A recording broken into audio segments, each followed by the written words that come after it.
Hola a todos desarrolladores. Hoy tengo conmigo por acá a Álvaro Lamadrid. Álvaro es un desarrollador que nació aquí en La Habana y a la edad de 19 años se movió a Miami. Álvaro empezó en todo este tema de desarrollo de software desde el punto de vista de la infraestructura y se puede decir que hoy se mueve a través de diversas áreas de lo que es la ingeniería informática, ya sea frontend, backend, DevOps, AI y hasta blockchain, que últimamente me ha comentado que es una de sus pasiones. Álvaro también tiene entre sus pasiones participar en hackatones. Ha participado en alrededor de 5 hackathons, ha tenido reconocimiento en esos hackatones y bueno, acá lo tenemos y es un placer para mí que estés por acá, Álvaro. Muchas gracias, muchísimas gracias por la invitación, Carlos. Bueno, para mí también es un placer estar aquí con tu audiencia y toda la audiencia que nos pueda ver en YouTube y en los diferentes canales. Muchas gracias. Un placer. Y vamos a hablar un poquito de tus inicios. Aquí este tipo de charla la idea es conocer a los entrevistados, que nos hablen un poco de sus experiencias, que nos hablen sobre sus experiencias estando en otros países, como es tu caso en Estados Unidos. Y me comentabas que, bueno, y lo digo, que naciste en La Habana. ¿Y qué tan temprano supiste que la tecnología era lo tuyo, que la tecnología era lo que te gustaba? Sí, Carlos, sí, como bien tú mencionas, yo nací en La Habana, tengo 31 años, nací en el 1994. Y específicamente en 10 de octubre, en La Víbora, pero siempre estuve por La Víbora, Lawton, esa siempre fue mi zona. Em, yo eh, o sea, tuve la dicha, una gran bendición de que siempre, o sea, yo pienso que primero que todo, como niño, al fin, supongo que esto le pasa a muchos niños, siempre me gustaron mucho las consolas. La primera consola que tuve fue, le decíamos en Cuba un Creación, creo que se llamaba, que no Gracias. recuerdo si era un Family, o sea, no creo que era un Family, porque no era un Family, era un Creación, Yo le creo que decíamos. yo creo que era como una copia así de la PlayStation o algo así. No me acuerdo bien, Ah, no pero sí, era, yo la no, tuve. exacto, Sí. tuve esa creación, creo que por algún momento también tuve un Family, pero la consola que más me marcó, te estoy hablando te estoy hablando 6 años probablemente, fue la Super Nintendo. Esa fue mi primera consola y recuerdo como si fuera ayer cuando fui con mi papá, que la fuimos a buscar, que la compramos, que nos dieron unos juegos. Y un juego que siempre se quedó conmigo fue el juego de los Power Rangers, el Mighty Morphin. Ese fue el primer juego que me gané completo. Esa fue mi primera madrugada, vamos a decir, hackeando, entre comillas. Tenía como 6 7 años y me metí la noche entera jugando con mi papá mirándome al lado y yo jugando el Mighty Morphin nos los ganamos completo. Eh, y ya desde ahí yo sabía que eso me gustaba mucho, pero no fue hasta tercer grado que pusieron, 8 años más o menos, que pusieron los laboratorios de computación en las escuelas. En la primaria donde yo estaba, en tercer grado, una primaria allá en 10 de octubre, no recuerdo bien el nombre, Lavandero, era de apellido Lavandero, el nombre de la escuela, un señor de apellido Lavandero, supongo. Y en tercer grado pusieron el primer laboratorio de computación. Y, y yo recuerdo haber visto ese escritorio de Windows 95, creo que fue el primer escritorio que vi. Y, y para mí fue como si hubiera entrado a otro universo, paralelo al de la realidad, no sé. Y recuerdo que fue tan así que para mí lo más interesante fue cuando aprendí a crear carpetas, y documentos y accesos directos y cosas así. Yo me acuerdo que para mí siempre fue como que ok, necesito mi espacio. O sea, tenemos este universo aquí en Windows 95, en el C Drive, en el disco C, y yo necesito mi espacio, necesito un espacio privado para yo guardar mis cosas. Y recuerdo que me metía adentro de la carpeta esta, dentro de la otra, y creaba ahí mi carpeta. Y lo que hacía era poner accesos directos adentro de esa carpeta súper escondida ahí en el C Drive. Em, y para mí ese era mi espacio. Ese era mi pequeño mundo ahí. Tenía mi reproductor de música. No tenía ni música, porque no teníamos ni USB Drive, no teníamos música. Las Eran fotos que disquetes, tenía... eran No, floppy. exacto, exacto. No, no teníamos, o sea, yo no tenía música, pero para mí era como que, ok, yo aquí tendré música en algún momento, tendré quizás potencialmente videos, y ese era mi espacio. Y ya desde ahí yo dije como que algo, o sea, ya desde ahí yo le decía a mis padres eh, que yo cuando creciera iba a ser informático. Eh, y así empezó todo. Y así empezó todo, compadre. Bueno, yo no empecé de tan pequeño así, porque bueno, yo sí tuve mis consolas y jugaba desde niño y me metía a las madrugadas con los vecinos jugando. Pero ya vine a tener mi primera computadora ya un poco más grande, alrededor de los 14 más o menos. Y a partir de ahí ya fue, sí, me llevaba la computadora para casa de los amigos y nos poníamos a hacer LAN party y después en el pre, que es el IPI, no sé si tú conoces, IPI, Instituto Politécnico de Informática, fue que ya sí ahí empecé a programar y ese tipo de cosas. Empecé un poquito más tarde, pero bueno, sí, me encantó este mundo y ya de ese momento no he salido de ahí. Oye Álvaro, te mudaste bastante, no vamos a decir bastante pequeño, pero yo creo que es una buena edad para mudarse para otro, bueno, vamos a decir que nunca es un buen momento para salir de tu país, ¿no? Porque al final naciste aquí, pero si es para bien, yo creo que esa edad fue un momento perfecto porque estabas más o menos ahí entre la universidad, en esa etapa de estudios. ¿Qué fue lo que más te chocó cuando te moviste por primera vez hacia Miami, que me dijiste que te habías movido? Sí, Carlos, eso es un tema muy interesante para mí. Como em, yo me mudé para Estados Unidos a los 19 años, en el 2014, febrero del 2014. Llegué aquí a Estados Unidos gracias a mi padre, a mi familia, a todos los que hicieron eso posible. Y como tú bien dices, nunca es una tarea fácil porque uno siempre, en mi caso, me tuve que separar de mi madre, de mi familia materna, que era con los que más tiempo había pasado, hasta los 19 años, ¿no? Y bueno, más allá del choque cultural, claro que uno siempre deja algo atrás. Los 19 años yo también estoy de acuerdo que fue un buen momento.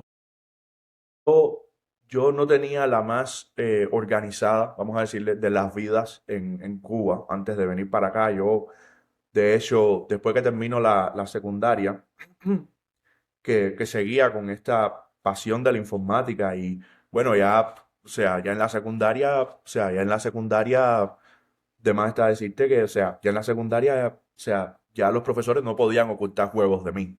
O sea, por decirlo de alguna manera, ¿no? O sea, conocía de la existencia del Built-in Administrator Account para Windows XP, por ejemplo. Y aunque recuerdo que utilizaba mucho FolderGuard, que era como un programa para ocultar las carpetas de ciertos usuarios, tenías que poner un password, qué sé yo.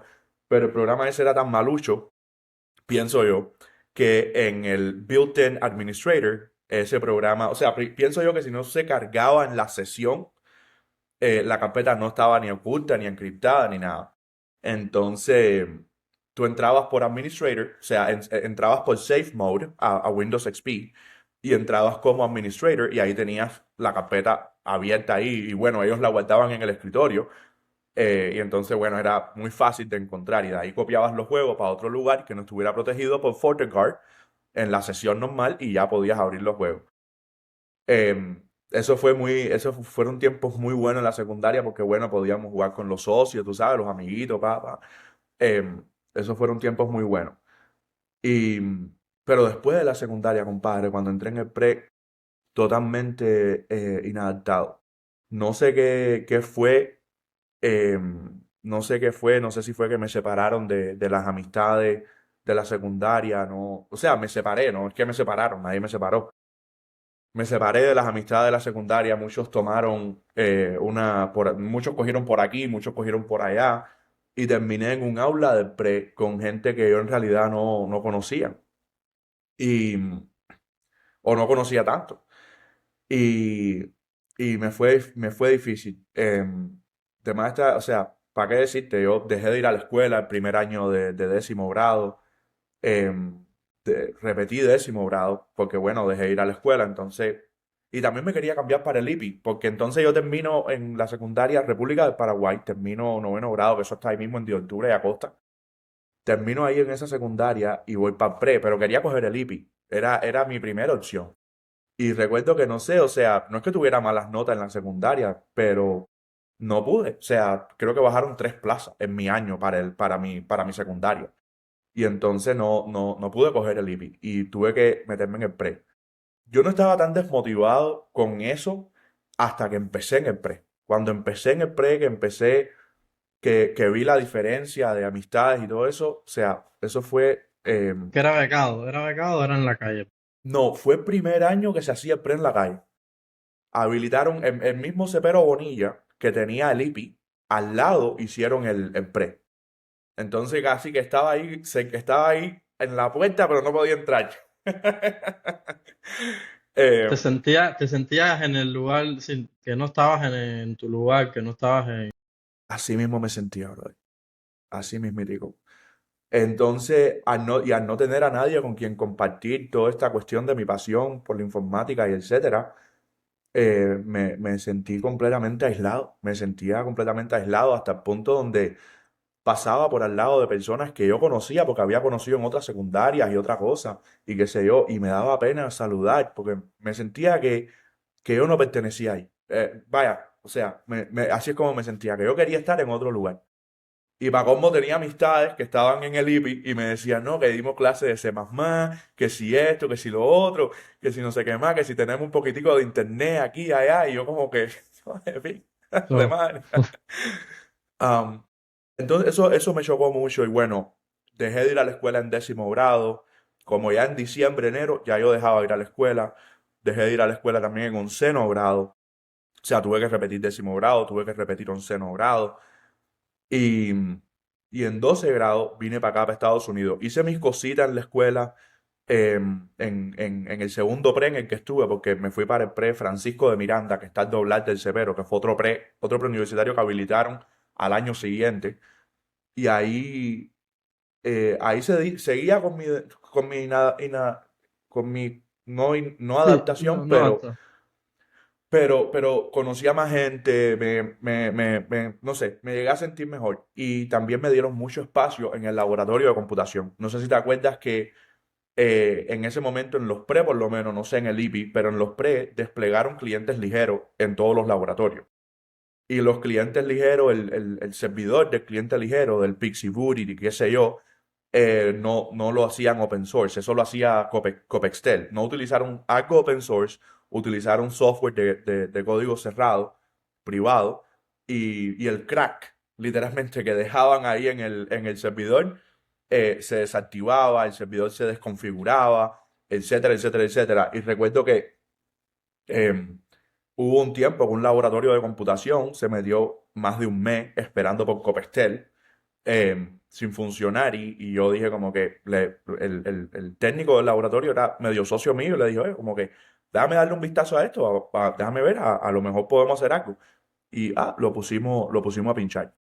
Y desde ese momento, o sea, me convertí como en el soporte técnico de los laboratorios de los 3 laboratorios del PRE. Y eso me gustó, porque me daba mucho espacio, me sacaban de las clases para meterme en los laboratorios, porque había un grupo que estaba esperando, que no podía dar clase porque las computadoras no encendían, lo que daban era una pantalla negra, tú sabes, la gente describiendo los problemas, los usuarios, los end users describiendo los usuarios, describiendo los problemas. Eh, y, y bueno, la pregunta sí que no fue por ahí, pero bueno, te quería comentar un poco de eso para que entendieras un poco el contexto mío en Cuba. muy libre, hacía ya mis negocios por aquí, por allá. eh, Empecé a recibir el paquete de la semana y bueno, hacía mis cositas, cositas también con celulares y esto y lo otro y arreglando computadora y bueno, tú sabes cómo es eso. Todo lo que se pierda en el barrio de tecnología va a parar ahí a tu casa. Eh, Eso mismo hacía yo. Si me estás escribiendo, en el pre hice un proyecto que le puse Universe en inglés, ya desde ese momento. Y para mí era como que la red social, o sea, una red social. Fue algo muy, o sea, no me metí como, utilicé WordPress y algunos plugins, el BuddyPress de WordPress y otros plugins, qué sé yo. No me metí como que súper en el PHP. Sí sé que hice algunas ediciones en el template principal como para modificar el homepage y algunas otras cositas estéticas y eso, pero nada súper tankering ni nada de eso, ni IDE ni nada de eso, todo desde WordPress. Y le puse Universe. Y para mí la intención de esa red social fue como que, bueno, a lo mejor ahora sí me puedo conectar con gente de Living, que estaban casi que a la vuelta de la esquina, o a lo mejor así me conecto con otra gente de otros pre, si se pudiera establecer una conexión de red, ¿no? Y conocer personas que compartan mi pasión. Fue lo que pensé. Y por un momento el proyecto voló, o sea, se me permitió pasar tiempo en el laboratorio trabajando en el proyecto por la directora del PRE y todo en ese momento. Hasta que, bueno, supongo que llegó algún tipo de ban.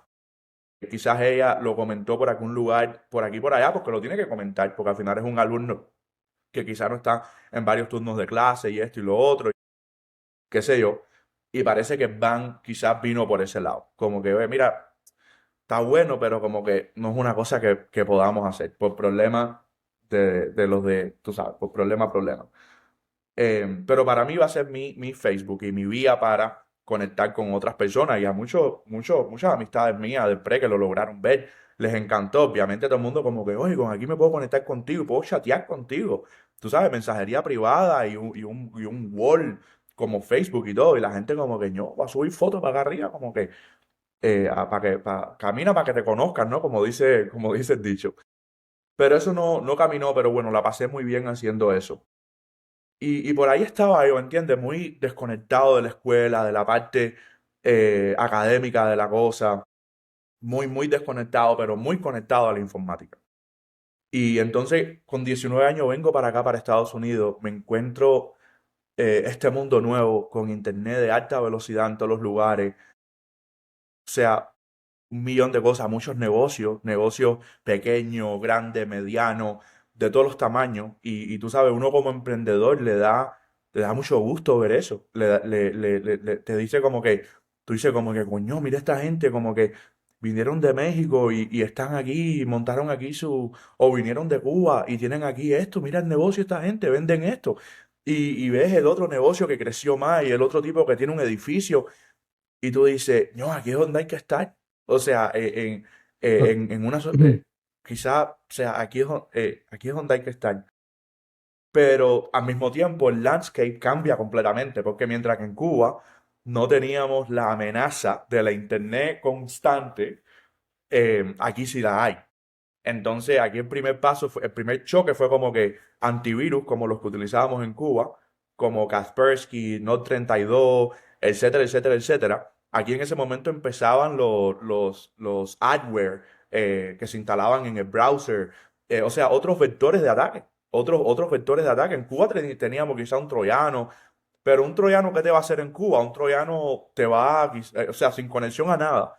Un troyano por sí, en sí mismo, ¿no? ¿Qué te va a hacer? Consumir recursos ahí, quizás romperte un poquitico el sistema. Bueno, rentalo y ya para el carajo, todo lo tengo en el disco D. Rentalo el 6 y ya. Pues ese es lo común en Cuba, tener. Están los gusanos y otras cosas, y bueno, son otros tipos de amenazas. Pero eso es lo que veíamos en Cuba mayormente. Aquí el vector de ataque era totalmente distinto. Aquí nadie quería, aquí o sea, ningún hacker ya aquí estaba desarrollando necesariamente troyano para metérselo en la laptop personal de una persona, así como que, ¿para qué? Lo que te metían era un adware que se te instalaba en Chrome o en cualquier explorador. Y de ahí en adelante, con todas las búsquedas, toda tu navegación estaba infestada, la computadora súper lenta. Y ese fue mi primer choque, como que, porque caí, como que descargué mucho software gratis y esto y lo otro, y un montón de instaladores embebiendo cositas que no debían embeber, que no pertenecían al software principal, y uno next, next, next, next, next. Y bueno, ahí conocí Malwarebytes, Adware Cleaner, que después lo compró Malwarebytes o empezó a darle soporte a ese proyecto Malwarebytes. Y otras herramientas para desinfectar computadora, ¿no? Porque es una de las cosas del día a día. Y eso fue un choque desde la parte de la informática. Lo otro fue el idioma. O sea, para definirte bien eso que fue tu pregunta, y discúlpame por haberme extendido tanto, No, no, estás teniendo. los vectores de seguridad cambiaron. O sea, ya el vector no era el troyano, eso cambió. O sea, me tuve que adaptar a eso.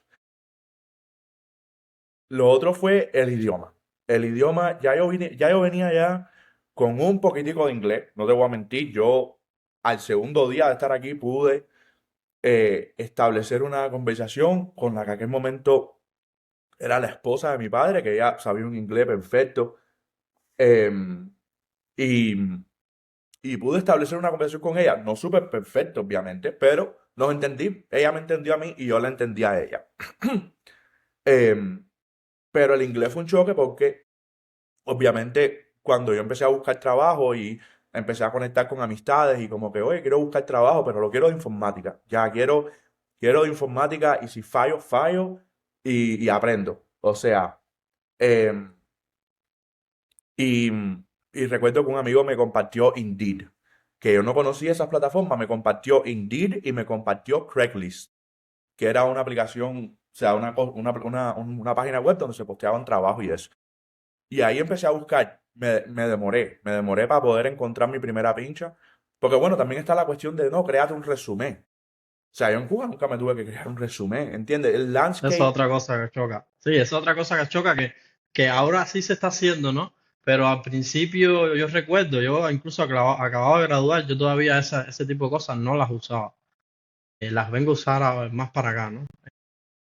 Y bueno, una de las preguntas que te debería hacer era eso mismo, ¿no? ¿Cómo fue tu primer trabajo? Te voy a dejar que avance para no interrumpirte, pero era una de las sí, preguntas.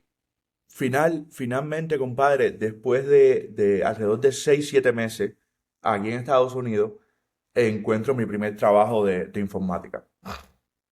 Fue, el trabajo de informática fue algo así como un, o sea, fue para una compañía que daba soporte informático, hacía desarrollo web, hacía desarrollo de aplicaciones, pero una compañía muy pequeña. Pero algo para mí, vaya, más que digno de admirar. Cuando yo o sea, conocía al dueño de la compañía, la esposa era como que la office manager o la business person de la compañía, qué sé yo, y yo los vi a ellos dos echando eso para adelante, con una oficina rentada y todo. Yo dije como que, wow. Y también ahí fue mi primer choque también con cuánto está la gente dispuesta a pagar por mi tiempo. O sea, si ya la gente va a comprar de una compañía o de otra, ¿cuánto está la gente dispuesta a pagar por mi tiempo? Y eso fue algo también muy interesante de ver. Em, cuando yo veía, o sea, como que yo entraba al negocito este o al individuo este, esta gente estaban pagando 50 70 pesos la hora, yo me quedaba así como que, oh, aquí esto, ¿entiendes? Como que esto va a dejar su dinerito. Y por ahí empecé, me apoyé mucho en el dueño, me enseñó mucho, aprendí mucho, mucho con él. Y hacíamos de todo, eso fue otra cosa, configurar impresoras en las oficinas, conectarlas a la Wi-Fi, conectarlas por la red, instalar los drivers, ir a los websites oficiales para descargar los drivers, probarlas, etcétera. Paf, eso fue otra historia. Eso es distinto al tema de los virus, porque en Cuba yo en 19 años que viví en Cuba, pero obviamente los de 1 a 10 casi no se cuenta, ¿cuántas impresoras uno instala? ¿Entiendes? Si no estás en una escuela, si no estás en un lugar donde hayan impresoras, un centro de trabajo, y te enseñen cuántas impresoras uno instala. Y menos que menos entrando a internet, buscando en el website oficial el driver específico para ese modelo y esto y lo otro, o sea, menos que menos. Eso fue otra cosita, pero cosas muy interesantes. Y ese fue mi primer trabajo ahí, manejé mucho. porque básicamente mi trabajo era Era levantarme como por de la mañana. soporte, ¿no? Era como soporte a Correcto, oficina. correcto, correcto. Era soporte de informática a los negocios. Yo me levantaba por la mañana, me iba para la oficina, llegaba, veía los tickets, saludaba a todo el mundo, éramos tres, o sea, saludaba a dos personas. Eh, pero tenía mi escritorio y todo, Cere, era la primera vez que lo tenía. Era la primera vez que lo tenía y yo me sentía así no, Cere, como que ya estamos en la jugada, ¿entiendes? Porque en Cuba tampoco nunca había tenido un trabajo de ese tipo. Y como que ya estoy en Estados Unidos, tengo mi escritorio aquí, tengo mi laptop de trabajo, tengo mis cosas aquí, como que, coño, estamos listos ya para irnos para la luna. Y de ahí de la oficina veía los tickets, y me iba para los negocios que tenían soporte ese día. Y manejaba mucho. A veces tenía que ir la oficina estaba en North Miami Beach y a veces tenía que ir hasta Kendall, que eso está como a 30 millas, una cosa así. Y tenía que coger Expressway y era la primera experiencia mía manejando. Yo me monté en un carro en el Expressway, brother, con 3 días de Es una práctica locura.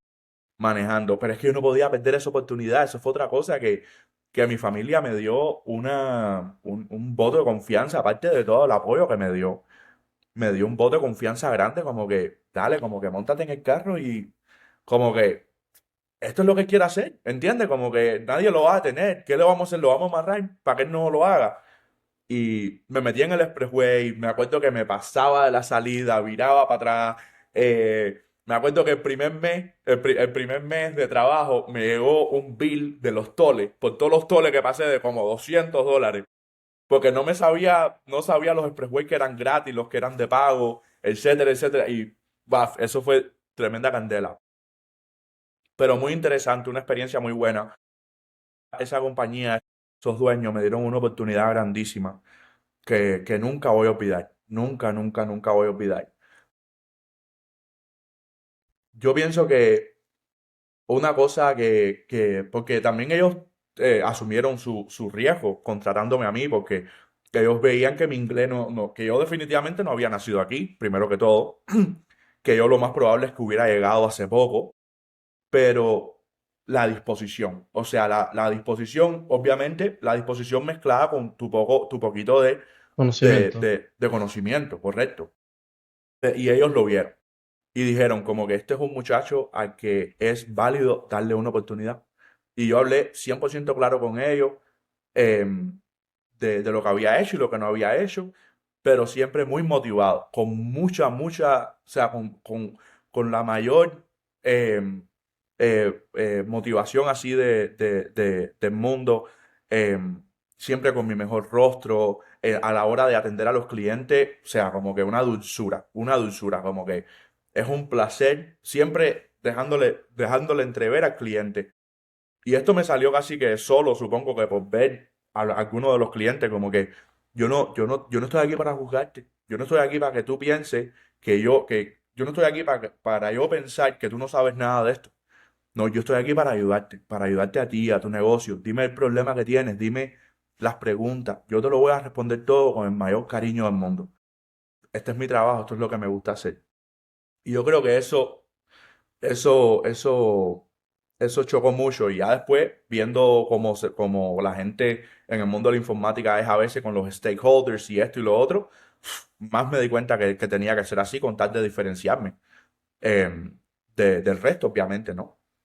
Y ese fue mi primer trabajo, compadre, soporte técnico, mucho Windows Server, mucha configuración de router, Wi-Fi, de switches, managed switches, o sea, cositas así que tú podías configurar por aquí y por allá, nada de Cisco grande ni nada de eso. Em, un poco de desarrollo web. Esa fue una Eso de te las iba a cosas que el preguntar, ¿no? dueño, Eso te iba a sí, preguntar, que cómo fue que empezaste en este mundo del desarrollo. Sí, habíamos hablado que estuviste trabajando en cosas de WordPress, pero fue más de configuración y esas cosas. ¿Cómo fue que empezaste a entrar en el mundo del desarrollo? ¿Qué fue lo primero que tocaste? sí, en el mundo, o sea, en el mundo de desarrollo yo estuve como que on and off, como se dice, o sea, como que entraba y me salía, hasta que ya me quedé 100%. Em, los primeros meses en este primer trabajo fueron, o sea, sistema, infraestructura, mayormente. Pero en su momento yo con ganas de que, oye, vamos a crecer la compañía, como que en qué puedo ayudar. Yo aprendo lo que tenga que aprender. Y me puse a hacer algunas cositas con HTML, CSS, nada de JavaScript ni nada de eso. O sea, recuerdo que utilizábamos Bootstrap en aquel momento, pero al dueño le gustaba mucho Sorb Foundation, creo que era el otro framework de CSS que él tenía, Foundation, creo que se llamaba. Y los utilizábamos así como que por un lado Bootstrap, por otro lado Foundation, y bueno, yo en la documentación y qué sé yo. De hecho, es que Eh, el logo es como un Yeti, algo así, sí, creo. exacto, Exacto. ese mismo es. Y, pero la verdad, o sea, la parte de la programación, compadre, siempre le tuve miedo. Siempre le tuve miedo porque por mi inocencia o algo así, como que la sentía muy relacionada con la matemática. Entonces también había conocido otras amistades en Cuba que sí programaban y que participaban en competencias y esto y lo otro. Y yo sentía que los problemas eran muy matemáticos. Y como te cuento, ¿entiendes? De matemática, yo nada de matemática. Y yo decía, esto no va a poder ser lo mío, porque es que yo no sé matemática. Y lo otro era cuando me empezaron a decir, no, que si el tema este de la complejidad del software, de que O a la cero, o O a la 2 o a la X, o a la... Y yo como que, brother, ¿qué sé yo? ¿Qué puede ser eso, brother? Yo no tengo idea. Yo en 12 grados, compadre, yo no te sabía representar gráficamente la función más básica que en la que tú pudieras pensar. Yo no sabía representarla gráficamente. En 12 grados. Y yo siempre pensé que la informática era eso, como que la programación era eso. Bueno, yo nunca me voy a poder, o sea, para meterme en la programación voy a tener que aprender mucha matemática. No me interesa la matemática, por lo tanto, probablemente voy a dejar la programación a un lado. Y decido seguir concentrado en sistemas y redes. Em, hasta que llego a otro trabajo, tercer trabajo, qué sé yo, por ahí para allá. Me cambié mucho de trabajo. Llego como al tercer o cuarto trabajo y empiezo a ver cositas de scripting. Scripting con Python. Y, pero cositas muy específicas, como que no utilizar tal librería para, por ejemplo, recuerdo que los primeros scripts que hice fueron para manejar automatizaciones y cosas en algunos servidores Linux que teníamos corriendo Proxmox como virtualization environment, qué sé yo. Y me acuerdo que decía, coño, espérate, Proxmox ofrece una cosa, creo que era el SDK o no, o sea, no creo que Proxmox tenga SDK, pero no sé, tenían como que un poquito de tooling escrito en Perl, tenían tooling escrito en Python, eso fue 2016, así que Proxmox todavía no estaba como que tan production ready quizás. Y empiezo a ver y digo como que, coño, esta gente están configurando el servidor desde Python. Como que, oh, ahí sí me gusta. Ahí sí me gusta. Como que si yo pongo, por ejemplo, ip.set y entre paréntesis la IP que yo quiero y le doy enter, oh, se configura la IP. Ojones, eso sí me gusta. Y empecé a hacer scripts que mantenían los servidores, rotaban los logs, hacían backups, esto, lo otro, y me empiezo a meter y a meter. Hasta que Proxmox, de la forma que nosotros lo habíamos implementado, tenía, tenía un problema de user experience. Que ahora es que lo entiendo como user experience, en aquel momento no sabía qué cosa era el user experience. Pero el problema era que teníamos muchas máquinas virtuales eh, y teníamos muchas máquinas virtuales que los usuarios accedían remotamente. Entonces se metían en el panel de Proxmox, en la parte de usuario, se autenticaban en Proxmox y después tenían que seleccionar la máquina virtual de ellos, solo tenían acceso a la de ellos, gracias a Dios, y tenían que descargar un ejecutable que era para iniciar la sesión de Spice. En aquel momento no utilizábamos RDP, utilizábamos Spice, porque la compañía para la que yo trabajaba, esa fue un startup de telecomunicaciones, de ingeniería en telecomunicaciones. Yo hacía ingeniería en telecomunicaciones y construcción. Cuando yo empecé en la compañía éramos literalmente como 10 gente o menos.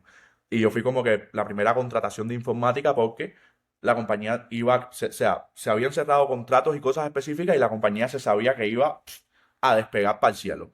Y entonces ya desde ese momento había que sentar bien las bases. Imagínate tú que en 3 años, casi 3 años, la compañía esa fue de 10 15 gente en una oficina, literalmente a más de 300 personas, entre empleados y contratistas alrededor de los Estados Unidos. Y muchos de los contratistas y de los empleados trabajaban remoto y necesitaban acceso a un environment de la compañía con conexiones de VPN a clientes y a cosas. Y, y, y, y bueno, la cuestión era como que, coño, y utilizaban mucho AutoCAD, que es un software que exige mucho rendimiento, por lo menos en cuestión de video, de imagen, de calidad de imagen. Y RTP, o sea, conocía Spice, y que es muy parecido a RTP, y RTP sí me daba como que hasta 3D rendering remoto en aquel momento, que RTP no lo tenía Spice. Y dije como que, puff, esta es la vía. Entonces, la gente tenía que hacer login al panel de Proxmox, tenían que descargar el ejecutable de Spice, darle clic y que cargara. Y una de las cosas que yo dije como que, coño, esto lo tengo que minimizar. El Proxmox tiene un API y esa fue mi primera conexión con un API. Hice un wrapper con TechInter en Python y que era un login form. O sea, te cogía el nombre de usuario, te cogía la contraseña, te autenticaba contra el endpoint, te generaba, porque al final lo que contenía el archivito ese ejecutable de Spice, que no era un .exe, era .spice. Pero bueno, tenías el cliente de Spice en tu ordenador, en tu cliente, y ese cliente ejecutaba archivos .spice o los entendía. Pero en realidad lo que tenía el .spice era un URL de conexión para Spice. Un comando, exacto. Automaticé esa parte. O sea, ya en vez de entrar aquí, descargar esto, ejecutar esto, bla, bla, bla, ya era una cosa de que entrabas a esa aplicación, te autenticabas, enter, y o sea, se te abría de momento la pantalla de tu computadora virtual. Y ese fue mi primer programita. Ese fue mi primer programita con Python, interactuando con APIs y manejando secrets y cosas así. Y ahí dije, esto no es tanto matemática. O sea, aquí yo en realidad no tuve que utilizar el logaritmo de cero, de x, de y a la z, no tuve que representar ninguna función ni nada de eso. Coño, a lo mejor todo este tiempo lo he perdido. Como que tenía que haberme metido en esto antes, fue lo que pensé. Ese fue ahí. De ahí en adelante sí, o sea, programación. Seguí haciendo muchas cosas de sistema. Porque siempre, y todavía me gusta, todavía me encanta. Bueno, yo tengo un servidor de virtualización aquí en la casa, tengo dos. Tengo uno que es una computadorita chiquitica, que literalmente es una salvajada, y tengo Proxmox montado todavía. Tengo otro servidor de Proxmox montado en mi torre con Video Card Pass-Through para poder tener acceso a la tarjeta de video como si en una máquina virtual, como si estuviera conectado a ella directamente, y hacer cositas con inteligencia artificial y con software de ese tipo. Y, y nada, todavía me encanta configurar sistemas de Linux, me encanta todo eso, me encanta la automatización en IT y la seguridad. Y la seguridad. Pero bueno, por ahí va la cosa, por ahí va la cosa ahora. Oye, súper interesante, Álvaro.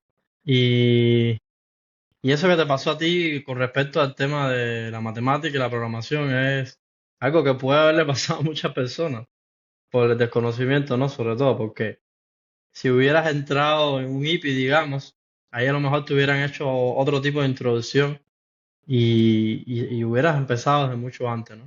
En este tema de la programación. Álvaro, me comentabas también que has estado participando en hackatones.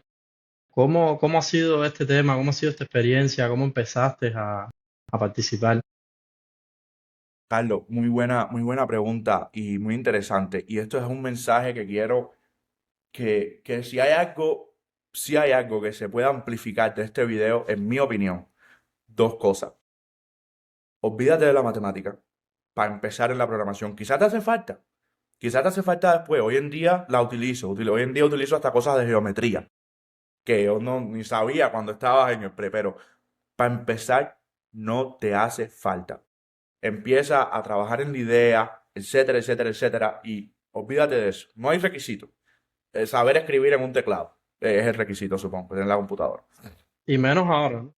Esa- Vamos a hablar de la IA porque no puedo estar hablando con alguien que es un ingeniero sin hacer esto, ¿no? Pero vamos a llegar ahí en ese punto. Te voy a dejar que Dale, continúe porque me dale. gustaría hablar de eso. Dale, Los continúa. hacka- Estamos hablando de los hackatones. sí, los hackatones lo mismo. O sea, me aparté de los hackatones y de las competencias de programación por la misma razón que me aparté de la programación, por miedo. Por pensar que yo no iba a poder competir en ninguna liga de programación, como que quién soy yo, bro, yo no sé ni matemática. Yo no voy a poder competir en una liga de programación ahí con gente que está estudiando en la universidad, gente graduado, y esto y lo otro, qué sé yo. Yo no voy a poder competir, todo lo contrario. Pero tuvo que llegar el movimiento cripto para enseñarme eso, el movimiento blockchain. En el 2019, más o menos, que es cuando yo empiezo a meterme más profundo en el mundo de la blockchain y empiezo a entender mejor qué cosa era Bitcoin, cómo funcionaba Bitcoin y Ethereum y qué sé yo digo como que yo quiero aprender esto, porque me gustaron mucho muchas de las cosas que vi. Y en el mundo blockchain se mueve en base a hackatones. ¿Tú quieres encontrar trabajo en blockchain? Participa en hackatones. ¿Tú quieres desarrollar tus propios proyectos y lanzarlos? Participa en hackatones. ¿Tú quieres encontrar fondeo, o sea, dinero para tu proyecto, para tu idea? Participa en hackatones. ¿Quieres conocer gente, otros programadores, gente de negocios, diseñadores, esto, lo otro? Participa en hackatones. Y eso lo tengo más que claro desde el primer hackathon al que fue para la blockchain que se llama Celo, que en ese momento era como un fork de Ethereum con algunas cositas nuevas, como correr un nodo en tu teléfono, por ejemplo. Pero era un fork de Ethereum. Al final corrían detrás con una IBM, se programaba en Solidity, qué sé yo.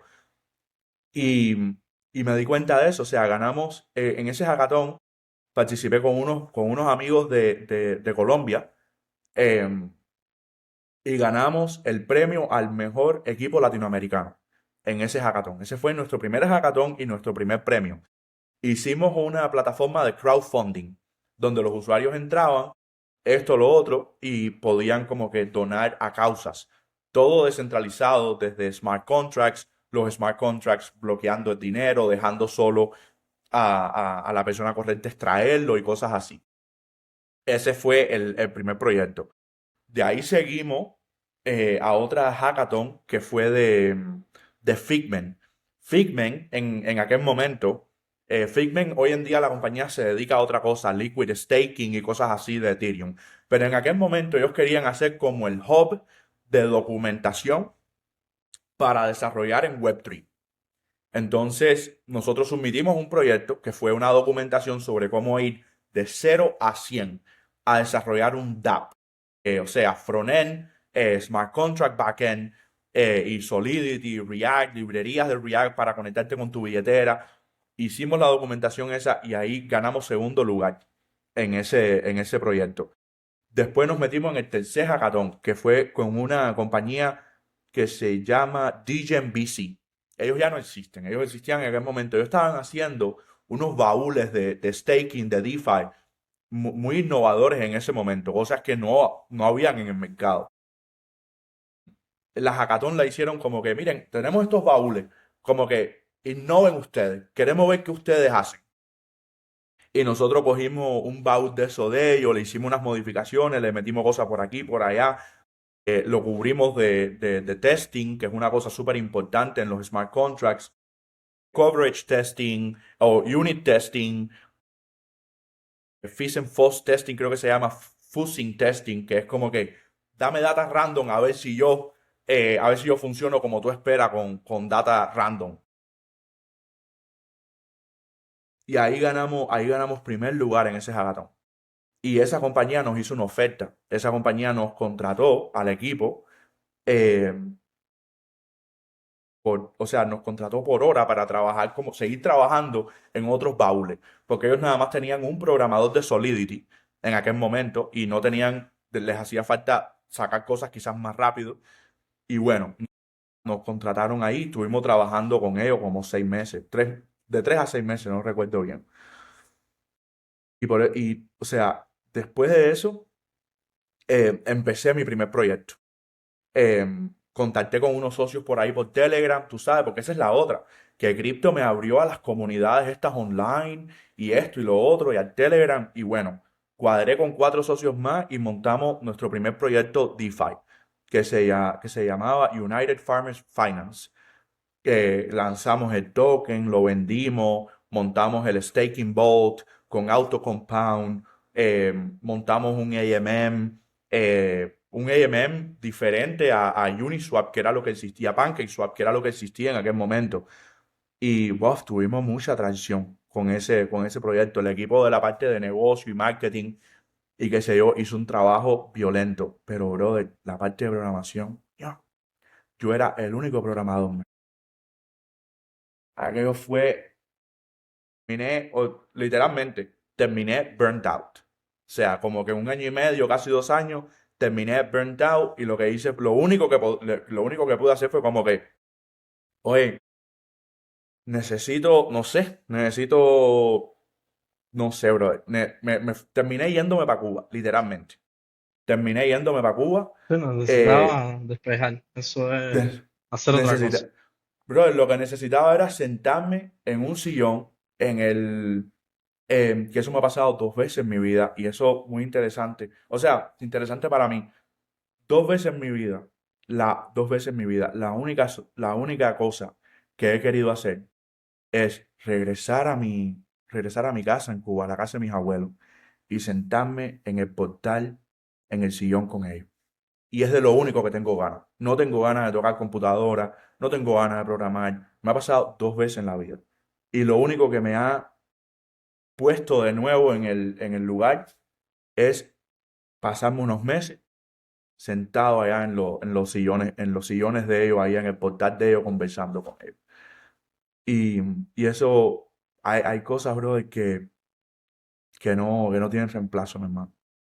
Hace- Eh, y bueno, tocando el tema este, tú sabes, la migración, dejar las cosas atrás y esto y lo otro. Pero es así hacer, es así.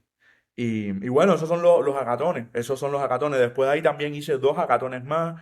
Hice un DApp para Polygon, que Polygon estaba creciendo en ese momento. Creo que en aquel momento lo que había era Matic, no había ni Pol. El token no era Pol, se llamaba creo que Matic en aquel momento. Eh, hice un DApp para Polygon, pero es Solidity al final, es muy parecido. Eh, y después, otro hackathon que hice fue, el último que hice, que el último premio que recibimos fue con Nevet, una plataforma utilizando Zero Knowledge Proof como para verificar, como para hacer un pasaporte digital o un pasaporte descentralizado, por así decirlo, donde puedes almacenar récords de vacunación, de tratamientos médicos, de esto y lo otro, y todo está como que verificado y escrito encriptadamente en la blockchain. Em, Buenísimo. con ese ganamos también el primer lugar a ese tipo de solución en el último hackathon que participamos. Em, y ahora estoy en otro, ahora la gente de Tiny Fish, que creo que hay un cubano promocionando esto, el muchacho este, SVP, él creo que se llama Silvio Pino o no sé qué cosa Pino. Me suena el nombre. No sé Sí, quién es, pero sí me suena el nombre. sí, eso no es un hackathon, es un accelerator, le llaman ellos, que es como que tienes una idea, como que tienes hasta el 29 de marzo para llevarla a cabo utilizando esta plataforma, ¿verdad? Esos son los constraints y vamos a ver, o sea, a lo mejor te fondeamos o a lo mejor te damos créditos o a lo mejor, entiende, como que... Y entonces me inscribí y recibí ayer la notificación del equipo de ellos, como que danos ahí como que más detalle de lo que vas a hacer. Y si te aprueban, como que te dan crédito para tú construir con inteligencia artificial, te dan crédito en Google Cloud, te dan crédito en varios lugares para que tú desarrolles.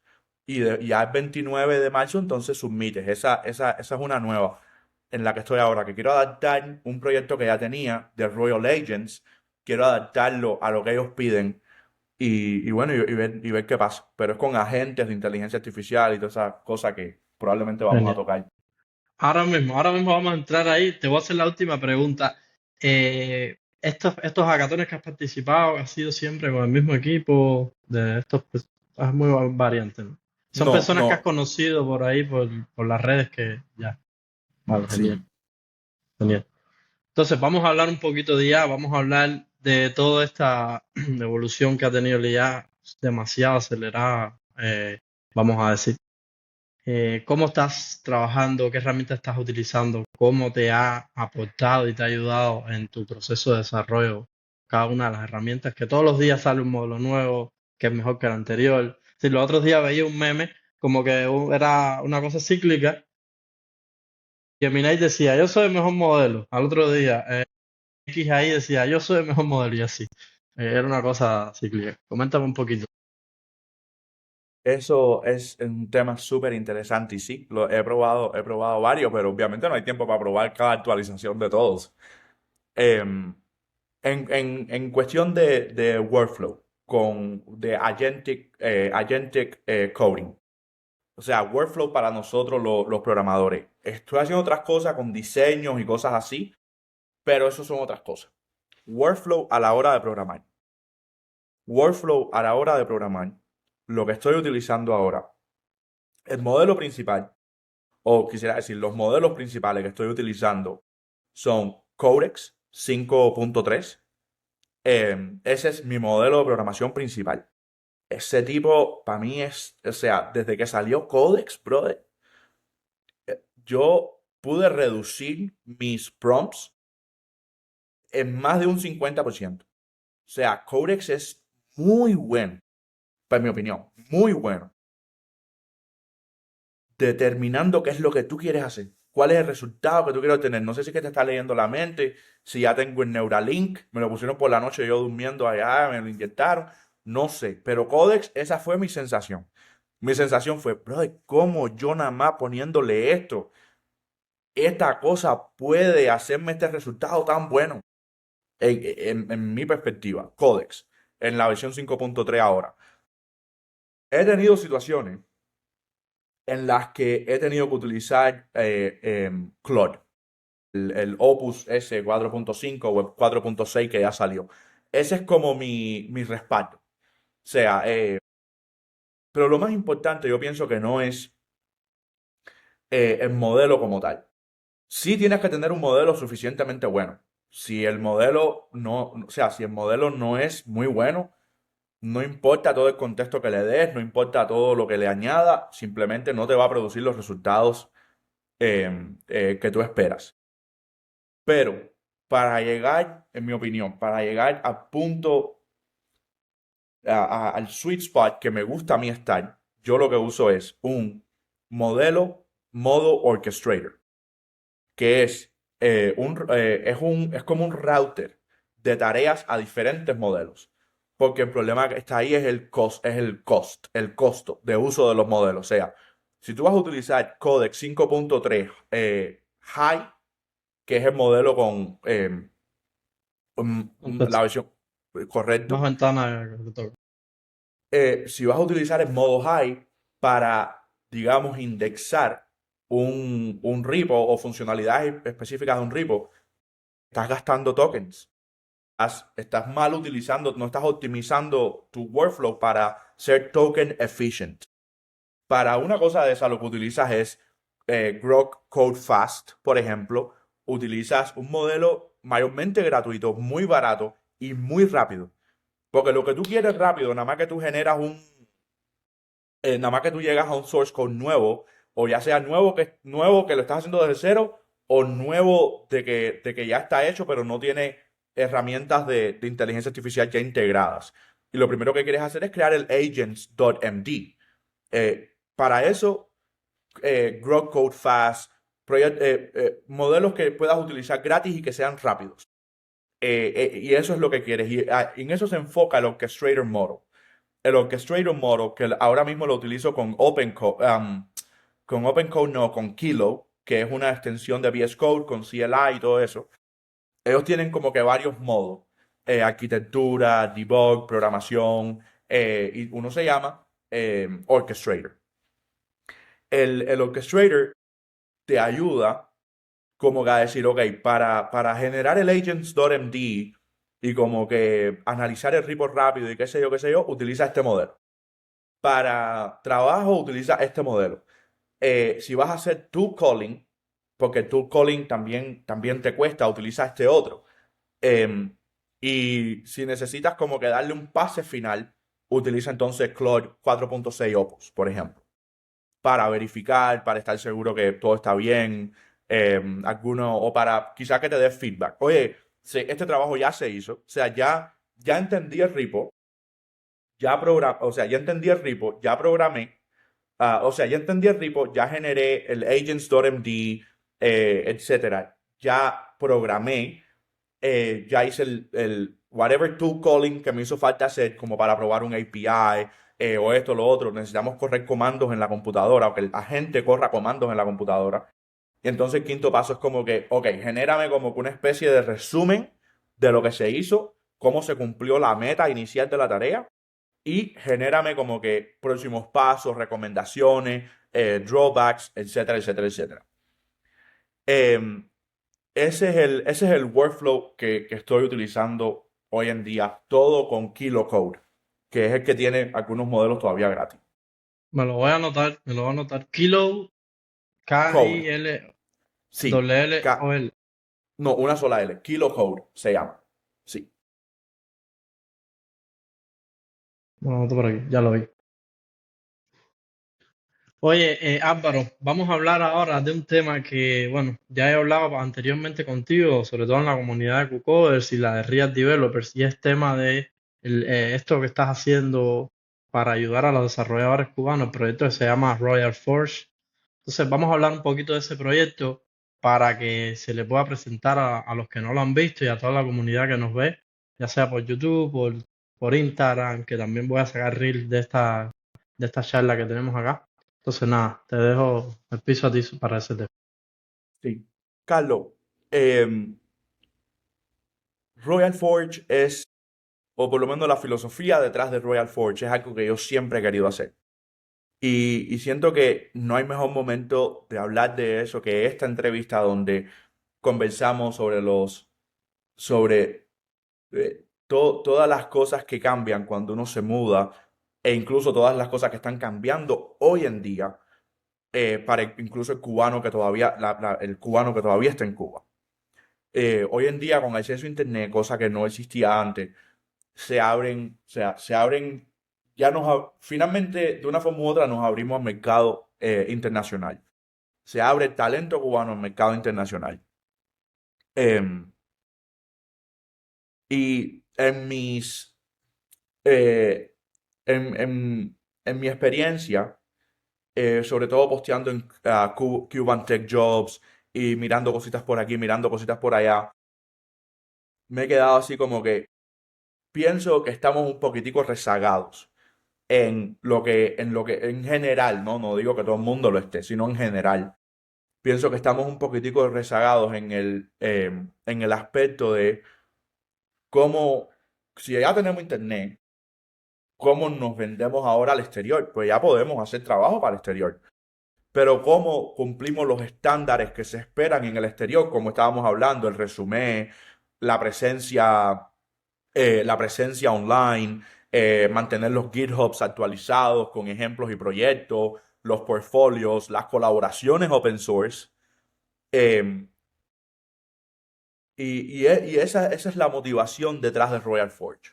La motivación detrás de Royal Forge es ser esa plataforma que inicialmente con los programadores y nómadas digitales que puedan estar en Cuba, como entre todos construir, construir algo que realmente atraiga clientes del exterior y que nos ayude a capturar feedback para preparar a los programadores nuevos y a los que ya están programando pero que todavía no están a tope con todos estos estándares que el mercado internacional ya espera.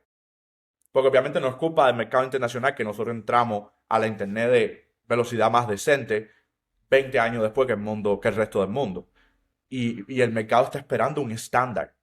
Y no solo, porque no es solo de técnico el estándar, es un estándar de soft skills, es un estándar de esto y de lo otro, que de idioma, el inglés. O sea, el inglés es obligado, es casi que obligado. O sea, tienes puertas abiertas quizás algunas compañías latinoamericanas, algunas compañías españolas, a quien que sepa, pero no vas a chocar con el mercado verdaderamente fuerte, que es el americano, el canadiense, el inglés. No vas a chocar con esos, el australiano, no vas a chequear con esos mercados hasta que no sepas inglés. Y si chocas, vas a chocar con intermediarios, que es otro problema que tenemos todos. Los colombianos tienen problema con eso, los peruanos, todo el mundo tiene problema con eso. Los intermediarios, eso metido en el medio, que al final lo que hacen es rebajar el valor del programador.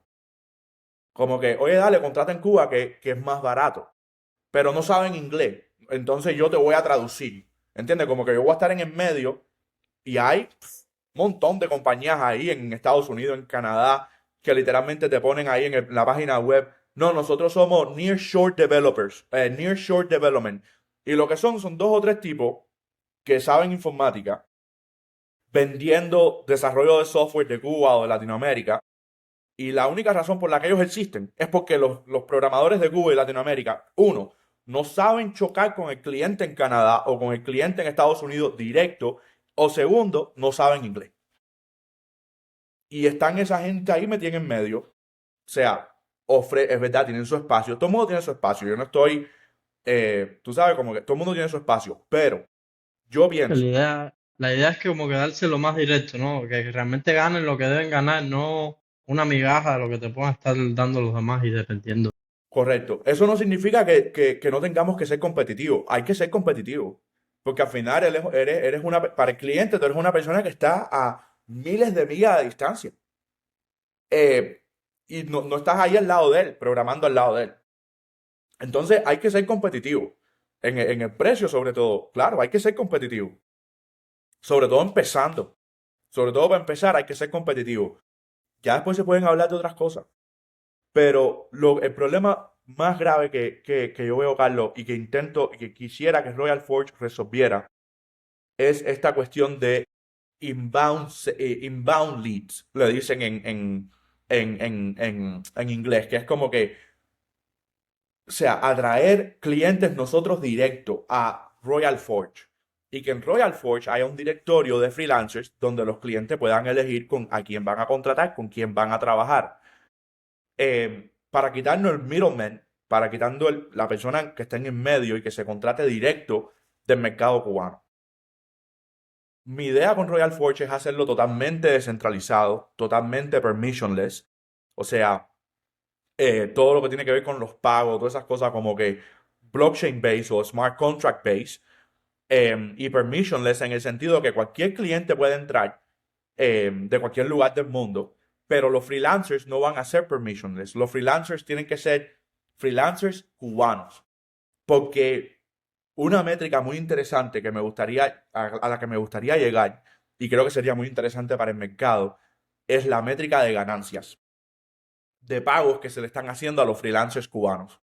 Como que ve, mira, el estándar por pago verificado no es como el precio del toque, que, o sea, a ver, no estoy diciendo nada del toque, como que no es que estamos haciendo un scraping ahí a una cosa que no sabemos si se compró, si se vendió, una actividad que no se sabe, pero lo que me refiero es actividades completadas. O sea, cliente tal le pagó $1,000 por ejemplo, a Carlos por 10 horas de trabajo. Esas métricas o sea, eso es público en la blockchain. La transacción se efectuó. Eso está público. Y de una forma u otra llegar a ese estándar. O sea, llegar a ese punto donde, oye, dame cómo anda el mercado de freelancer cubano. Para decirlo también a nuestra gente. Como que, oye, mira, promedio, aquí la gente se está metiendo, no sé, de 20 a 30, 40, 50 pesos la hora. Dólares, por ejemplo, en Royal Forge. Pienso que esa métrica es muy importante porque creo que pone al cliente ya de momento en la plataforma correcta. Como que, oye, aquí no entre como que, o sea, no aquí no vengas a buscar quizá lo más barato, pero sí entra a buscar cosas más como que calidad, esto, lo otro, o sea, todos esos otros incentivos. Pero para eso necesitamos crecer, o sea, necesitamos crecer nuestro personal brand, por ejemplo, como developers. que, a ver, tú haces un trabajo súper mega excelente. O sea, o sea, la razón principal, honestamente, por la que estoy conversando contigo.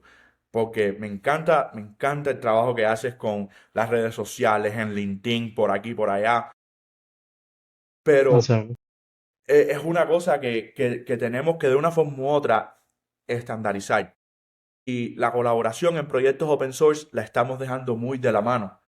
Hay muchos programadores en Cuba que quizá tienen el tiempo, la conexión. Yo sé que es complicado, o sea, yo sé que no es una cosa, pero para contribuir a open source no tienes que ser un desarrollador de C y haber desarrollado un módulo para interactuar con un equipo de hardware, con un hardware específico en el kernel de Linux. O sea, no tienes que hacer eso para contribuir a open source. Hay muchos proyectos open source que están buscando literalmente, por ejemplo, colaboración con la documentación de ellos. Por ejemplo, trabajar en ese sentido o trabajar en esa dirección, trabajar en nuestro personal brand, yo pienso que nos va a traer yo pienso que nos va a traer muy buenos resultados a corto y a largo plazo. Los dos contratos más grandes de negocio y de empleo que he recibido en mi vida han sido mediante LinkedIn 100%, manteniéndolo actualizado, manteniéndome, o sea, escribiendo artículos de vez en cuando para LinkedIn. O sea que, en mi opinión, y nunca ha sido mi intención, o sea, mi intención no es como que no, yo quiero que 50 clientes me contacten a Many. No. Mi intención es como que esto lo voy a dejar aquí pasivo, construyendo, o sea, no sé, en algún momento caerá y cae. Entonces, em, yo pienso que movernos en esa dirección y es lo que pretende hacer Royal Forge. Yo estoy un poco... Royal Forge sigue en stealth mode. Es definitivamente un proyecto que quiero hacer, que quiero continuar haciendo. Pero creo que el blocker más grande que he tenido es como que o sea, ya pusimos varias publicaciones en X y cosas así, y el equipo de Astro, de Cloudflare, nos dio like en las publicaciones. O sea que pareciera un proyectico interesante a los ojos de otras personas también. Pero lo que no he podido conseguir, compadre, es una colaboración fuerte con un proyecto blockchain. Lo intenté hacer con Base, pero no tuve ninguna respuesta de ninguna de esa gente. De Jesse, qué sé yo, que es uno de los desarrolladores de Base, pero no quiero montarlo o sea, quiero extraer el máximo valor de cada una de las acciones, incluso técnicas que tengamos. Y para mí, un valor muy importante que sacar del desarrollo de la plataforma como tal es la blockchain en la que estamos, la blockchain en la que corre Royal Forge. Y honestamente quisiera hacerlo en una blockchain que nos apoye. Ya sea, tú sabes, de cualquier manera, con marketing o con lo que sea, no tiene que ser solo fondeo. Pero no quiero como que no, dale, construye en Ethereum y como que el Ethereum Foundation no sabe ni que tú existes. O construyen Solana y nadie de Solana le interesa nada lo que tú construiste. Entonces estás utilizando la plataforma de ellos de una forma u otra, le estás dando promoción a ellos y ellos no colaboran contigo. Entonces, pero Álvaro, yo creo que también lo puedes ver en modo, es decir, desde el punto de vista de negocio es complicado vender, es decir, cualquier proyecto es complicado venderlo, ¿no? Por eso es que hay muchos que o llegan muy lejos, o otros que se quedan en el medio, o otros que simplemente no prosperan. Entonces, una de las cosas que son importantes, es bueno lo que estás diciendo, ¿no? Que te lleguen a apoyar, pero yo creo que si ellos no ven un despegue en eso, más allá de lo que tú le brindes, si es, puede ser lo mejor del mundo, ¿no? Pero si ellos no ven algo tangible, algo que despegue, yo creo que como que es algo un poquito más difícil de vender. ¿Por qué te estoy diciendo esto? Porque creo que lo que se pudiera hacer es tomar la decisión correcta en la blockchain correcta, y simplemente trabajar en ello y dejarle caer como migas, ¿no? En LinkedIn, estamos trabajando con Solana, estamos trabajando en X, estamos trabajando con Solana y pasa. Como que poquito a poquito irlo empujando y en algún momento yo creo que sí, que puede sonarles, ¿no? Y en algún momento ya cuando ya la plataforma esté un poco más avanzada, puede ser que se le empiece a empujar en esa dirección. Oye, mira, Solana, yo estoy arriba de ti con esto, estoy usando tu blockchain, etcétera, etcétera. Y puede que así como que se tenga un poquito más de, decir, más de oportunidades para que ellos te reconozcan, ¿no?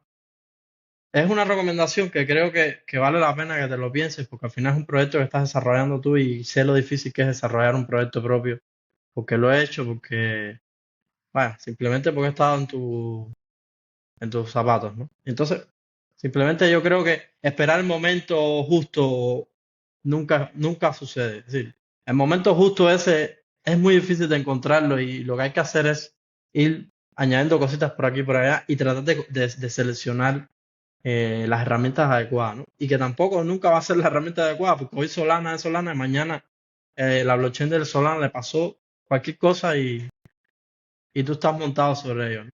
Pero creo que debería ser más o menos, pienso yo, ¿no? Ir tratando de construir sobre lo que tú creas que es lo correcto ahora en estos momentos y que poco a poco se vaya moviendo, ¿no? Siempre tener la visión, ¿no? Yo quiero que en algún momento Solana me reconozca que yo estoy trabajando y que me apoyen o que GC Combinator me apoye el proyecto, cosas así.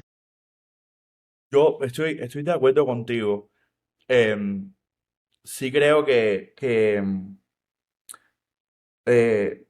sea, yo una de las cosas que quiero probar, porque esto también es como una, o sea, todas estas cosas son como pruebas. Es como que, o sea, cómo tú logras que el mercado te note o que tal tipo de instituciones te noten, etcétera, etcétera. Son pruebas de mercado muy interesantes. Em, yo, una de las cosas que quiero hacer en la dirección, en esto que tú me recomendabas, es ver de qué manera em, o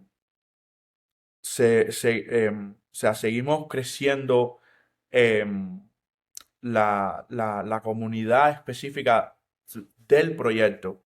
Mediante redes sociales se puede hacer mucha, o sea, se puede llegar a lo que quizá yo estoy pensando, ¿no? Em, pero hay varias cosas, hay varias cosas. Y el problema que tengo con construir es como que, coño, construimos en Solana todos los smart contracts, el KYC, todo está, o sea, construido quizá en esa dirección. Y mi cuestión es como que, ¿y qué pasa si Aztec Network, por ejemplo, no ha visto el proyecto todavía? Y a lo mejor es algo que les encantaría ver que sucediera en Aztec Network. Ya estamos construyendo Solana. Entonces, como que vamos entonces a tener que reconstruir en Aztec Network. Ellos probablemente ni siquiera van a contactarnos, porque como que no, vaya, nos gusta que el proyecto de esta gente, ojalá lo hubieran hecho con nosotros, pero es que no nos enteramos que estaban construyendo. Entonces, esa es mi cuestión con la parte de desarrollo y por eso no quiero montarnos en una plataforma de la cual no estamos extrayendo el mayor valor posible. Eh, pero estoy de acuerdo contigo, o sea, como que enséñame el código. Eso es una cosa que incluso, o sea, es muy válida en la blockchain, como que no me digas tu idea, o sea, no, a mí tu idea en realidad no me interesa, no, o sea, como que enséñame el código, que es la ejecución de la idea. En eso completamente de acuerdo contigo y bueno, más que válido en los principios esto de la blockchain y eso. Pero por ahí va la cosa, un poquito rezagado definitivamente en mi mente eh, y, Sí, por y tus expectativas, redirigiendo. ¿no? Realmente rezagado por tus expectativas, porque realmente no es que tú tengas una presión, vamos a decir así, porque eso salga ahora mismo, ¿no? La presión te la estás poniendo tú misma, tú mismo. Y yo creo que es súper bueno, ¿no? Mientras nosotros nos pongamos una presión para hacer algo, es que nosotros vamos a poder avanzar eso. Yo lo que sí creo que es muy importante, Álvaro, es que logres primero crear la comunidad, tener personas que estén interesadas en el proyecto e incluso que puedan aportar. Cosa que yo te voy a decir, te voy a ser sincero, las hay, pero hay muchas personas por la situación que hay en el país económica que necesitan, es decir, ellos pueden colaborar con el proyecto, pero ellos necesitan comer, vamos a decirlo así literalmente. Correcto. Hay muy buenos estudiantes en la UCI, en la CUJA, en la UH, que estarían interesados en participar en el proyecto, pues los conozco. Y creo que puede ser, se le pudiera llegar por algunos lados, ¿no? Para que incluso aprendieran. Porque para eso están los pull requests, para que tú aportes al proyecto sencillamente. Yo lo que creo que sí, que lo que tenemos que hacer, lo que como comunidad, vamos, ya me estoy uniendo a la comunidad, ¿no? Es Sí. que básicamente es poder potenciar las cosas que hay que hacer, eh, las cosas que los desarrolladores pudieran obtener con esa solución. Y abrir tickets, abrir muchos tickets, ya sean pagos o no sean pagos, abrir tickets para que la gente los coja y diga, mira, vamos a estar trabajando con esto y que vean movimiento, ¿no? Sí. Carlos, a ver, no, 100% de acuerdo contigo. Hay muchas cosas, se pueden hacer, Carlos, y esa es la cuestión, compadre, que es infinita la cantidad de cosas que se pueden hacer, que añaden valor en casi todos los escenarios. Un sistema que te genere contenido para redes sociales, arte incluido, em, que tú solo tengas que aprobar, aprobar, aprobar, aprobar y que entienda tu brand y que entienda tu esto y lo otro. Es Yo estuve como que, haciendo, yo estuve haciendo para un hackathon hace mucho tiempo, un hackathon de mi Udef, algo parecido, cuando estaba empezando todo el boom este de la inteligencia artificial, que lo que hacía era un calendario y en el calendario programaba el artículo, estaba integrado con LinkedIn, recuerdo, y con IA tú creabas el artículo, creabas la imagen y subías el artículo de forma programada. Lo tengo por ahí, no lo seguí avanzando. Ahí está en mi repositorio lleno de cosas, lleno de proyectos sin terminar. Y el último que hice, el último proyecto que hice, que lo publiqué también en LinkedIn, que se llama Video Wizard, pero era algo muy genérico el nombre. Básicamente es, con inteligencia artificial también tú tienes un video, ya sea en cualquier formato, y utilizando OpenCV con otras cosas, si tú querías hacer un short, él te encuadraba según eh, es decir, él sacaba los subtítulos, la transcription del video, con IA te buscaba las mejores partes, sí, las mejores partes para hacer shorts. Muy parecido a lo que hacen algunas herramientas estas de Opus Clip, Bizarre y cosas así. Y entonces básicamente lo que lo hice fue local, ¿no? Para mí. Lo estoy usando, me funciona incluso. Es decir, ahí ah, lo no, tengo y oye, si, está. si funciona, no está sin terminar. Sí, Si sí, sí. funciona, funciona. No, ese está bastante avanzado. Ese lo tengo ahí bastante avanzado y después quiero seguirle añadiendo cositas. Pero bueno, está público ahí con los Dockers, file y todo listo para Eso, usar. eso es otra cuestión. Cuando hablamos de trabajo open source y de trabajo de la comunidad cubana en software open source, eso es un tema eso es un tema que tenemos que atacar, como que tenemos que ser súper certeros en esa dirección, porque o sea, no hay una comunidad que soporte más. O sea, no hay una comunidad que vaya a darte más soporte a ti como programador, como open source developer, que la misma comunidad de open source developers. Como que, o sea, definitivamente eso está súper, súper tocado. Y yo, para Royal Forge, quizá ambicionaba algo como eso. O sea, cómo incubamos dentro de Royal Forge, una vez que ciertas condiciones estén cumplidas, cómo incubamos proyectos open source hechos por desarrolladores o equipos de desarrolladores cubanos. Eh, Proyectos open source que le interesen a Royal Forge de una manera u otra. Eh, Hay muchísimas cosas. Y como tú dices, todo el mundo necesita, todo el mundo necesita comer y todo el mundo necesita una casa. Y esas son cosas 100% válidas. A mí me pasa igual. A mí mucha gente o sea, me contactan y como que no, como que por amor al arte. Y como que no, por amor al arte no resuelve No el todo se puede arte. hacer promo.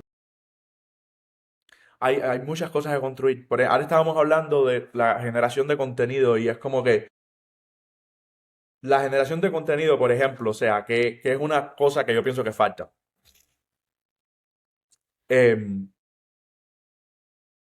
la inteligencia artificial te puede generar la imagen, puede generar video, puede generar texto, incluso puede cogerte, como tú me mencionas, tu proyecto, un video, que eso me interesa mucho porque yo hay muchas veces que quiero hacer un short y tengo 5 minutos para hablar de algo, pero no tengo una hora para hacerte un podcast, ni tengo tiempo para editar ni nada de eso. Entonces yo quiero tener como que mi teléfono ahí y cada vez que yo haga algo aquí de lo que yo quiera hablar en mi canal de YouTube o donde sea, poner a grabar mi teléfono, parar de grabar cuando termine de hablar, 5, 6, 8 minutos, lo que sea, que me lo coja tu proyecto, me haga o sea, que me coja el contenido, me entienda lo que yo hablé, pero ¿sabes qué le falta muchas de estas herramientas y cosas que hacen cosas con redes sociales y eso,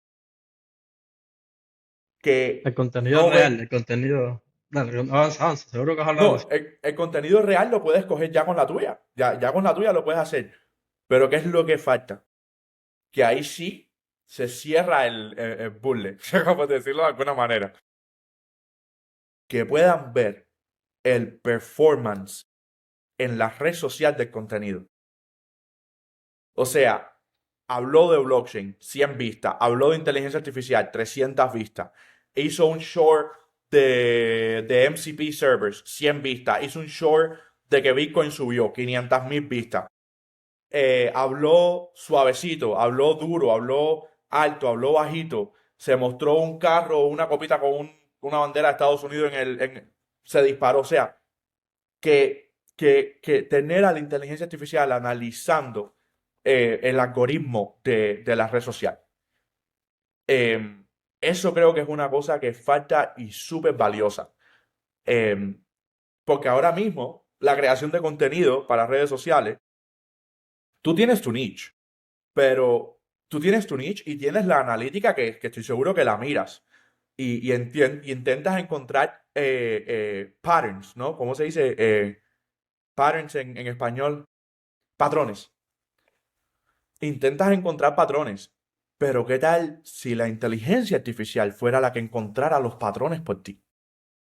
Y con un método más parecido a A/B testing, como mismo se hacen los ads, como mismo se hacen a veces las pruebas y qué sé yo, como que A/B/C/D testing, A to C testing. Como que una inteligencia artificial puede generar todo tipo de contenido, sacarlo por ahí para allá, diferentes canales, analizar rendimiento y ver en cada red social, en cada momento, o no sé, para cada perfil, lo que más alcance te da el algoritmo. Porque tengo entendido que el algoritmo, el alcance no te lo da de acuerdo al trend. El algoritmo te lo da como que como que el algoritmo compensa muchos factores, incluyendo el contenido que tú normalmente publicas, el contenido que normalmente ve la red tuya. Son muchas cosas. Entonces, como que tírale otra inteligencia artificial. Él funciona, o sea, tírale tú otra. Y pienso que eso es una cosa, eso es un proyecto que si podemos lograr, o sea, para la Royal Forge va a ser como que más que salvaje. Y eso sería un proyecto salvaje, como que dame la data de Twitter, dame la data de X, a ver las métricas del contenido, dame la de Instagram, dame la de LinkedIn, y déjame prepararte un plan bueno. O sea, y déjame hacer pruebas y cosas así, como que yo pienso que eso, eso vale su dinero. Eso, de ahí sale un startup, muy Sí. probablemente. Oye, Exacto. Álvaro, la entrevista ha sido genial. Me he sentido súper bien conversando contigo. Tengo una seccioncita que estoy haciendo ahora últimamente con los entrevistados y que le estoy llamando como que responde sin pensarlo. ¿Ok? Entonces, básicamente te voy a hacer preguntas y tú me respondes rápido sin Dale, pensarlo. ¿Ok? dale, dale, Vamos por dale, la dale, primera dale. pregunta. ¿Front-end o back-end? ¿Hackathon o startups? Startups. ¿AI o blockchain? Blockchain. Claro. Blockchain. Blockchain. Es rápido. ¿Trabajo remoto o presencial? Remoto. ¿Prefieres ser un founder o un empleado? Founder. ¿Dinero rápido o equity? Dinero rápido. Ya, listo. Te la puse difícil alguna, ¿no? No, la que me dejó mal fue AI o blockchain, como que esa me metió ahí en un loop de eso medio infinito. Sí. Oye, compadre, eh, genial, ha sido genial la conversación y podemos seguir teniendo aquí conversaciones, nos tenemos el día aquí hablando. Entonces, nada, te invito a seguir impulsando todos los proyectos que tienes a hablar, vamos a conversar un poco más. Yo soy otro que estoy con mil cosas, mil proyectos abiertos siempre, pero igual, tenemos, tenemos que hablar, seguir hablando, ¿no? Para impulsar todo este tema. Y nada, nuevamente agradecerte por haber estado por acá y cuando quieras puedes volver a estar. Si quieres compartir algo más, alguna red social tuya, algún canal de YouTube que tengas que hablar, lo puedes hacer ahora sin ningún problema. Ahora mismo me muevo mayormente en LinkedIn y X, con el mismo nombre, con el mismo tag y todo. No, o sea, Ángela Madrid 19. En LinkedIn y X es donde más me estoy moviendo. Carlos, para mí es más que un placer, yo también le he pasado excelente. Bueno, ya te estoy diciendo ya, como que una de las frustraciones de mi juventud es no haber tenido que ser un amigo como Carlos Chao. No No sé, sé si me explico. sí, Entonces, sí. eh, de más está decirte lo contento que me pone haber estado compartiendo contigo este rato. Y siento que hay muchas cosas de las que podemos conversar. Y quiero dejarte quiero dejarte nada más una cosita para, que es una reflexión que acabo de hacer ahora mientras los dos estábamos hablando. Es verdad que hay muchas cosas que hacer. Es verdad que son infinitas las cosas que podemos hacer. Pero es interesante y quizás se va detrás del proyecto, detrás de la filosofía open source. Pero si yo trabajo solo y tú trabajas solo, nos va a tomar el doble, el triple, el quíntuple del tiempo que nos va a tomar hacer cosas importantes para los dos que si trabajamos juntos. Entonces, te quiero dejar con eso para futuras conversaciones entre nosotros, para Royal Forge, cualquier otro proyecto. Em, Pienso que ahí es donde mayormente, pienso que ahí, sí, pienso que ahí podemos tener un impacto grande. Porque si tenemos sinergias en ciertas ideas, en ciertas cosas, y uno, dos, tres, cuatro, cinco personas se enfocan, eh, los resultados estoy bastante seguro que serían maravillosos. Y bueno, ya, con eso, Está bien, ¿no? ya, Entiendo perfectamente. Vamos, Álvaro, entonces nada, seguimos comunicados ahí, seguimos hablando y un placer, ¿no? 100%. Muchas gracias, Carlos. Chao.